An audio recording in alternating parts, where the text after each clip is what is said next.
Oh no. Oh no, it's midnight.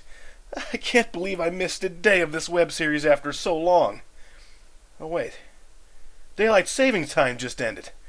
And that means I've got a whole hour left. That didn't actually happen, obviously, but if it did, you know who I'd have to thank? Benjamin Franklin. When my eyesight gets shot to heck after having stared at YouTube for most of my young life and I have to buy bifocals, you know who I'll have to thank? Benjamin Franklin.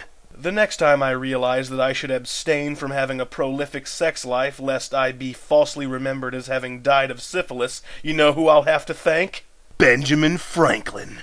Look at him sitting on that $100 bill, so aloof, so matter-of-fact. Yeah, I'm on the $100 bill, what's it to you? Plus, I heard he could fly, but he chose not to, so as to keep the rest of mankind from being jealous. Here's to you, Ben. I know you're considered to be a founding father, but I like to think of you as that crazy yet undeniably fun uncle that every family seems to have. Yeah, my founding father's a general, and like the president, and that's pretty cool, but my uncle gets struck by lightning for fun. Benjamin Franklin. Long intro, I miss you already. Or that is to say, I miss you taking up a big chunk of video time once a week. Good afternoon, butt kickers. It's November 6th, the 310th day of 2011, which means that 76 years ago today, Parker Brothers acquired the Forerunner patents for their board game, Monopoly.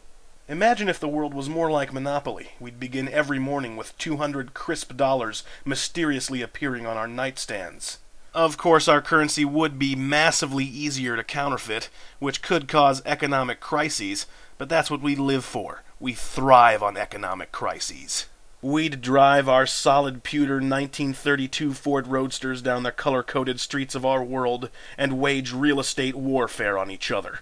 People would get arrested simply for being in the wrong place at the wrong time, and we'd argue over whether or not finding free parking allowed you to steal from the IRS.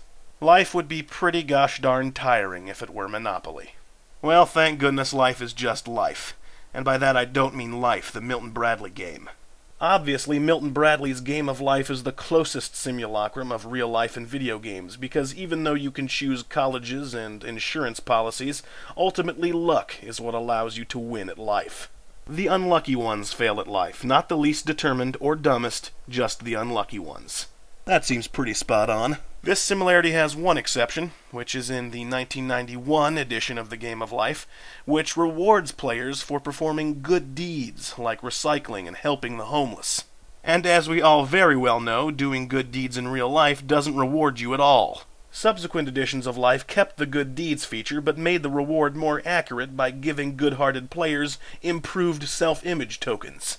Other board games have notable similarities to real life as well. Take Sorry, for instance, which is all about issuing apologies you don't really mean. As far as I can tell, a clean 50% of the apologies made in this world aren't actually meant.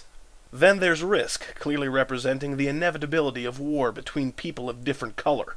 Chess is about sacrificing for people more important than you. Checkers is about how forward is the only way back, and Yahtzee is about screaming nonsense words. Long story short, board games provide vignettes into the human consciousness. What conflicts have we felt necessary to duplicate, but with vastly shrunken consequences and rewards? And what game best represents your life? Trivial Pursuit? Scattergories? Strip poker? It may seem oversimplifying of me, but then again, maybe it isn't. Until tomorrow, I'm Griff, and I'm still talking. Game on.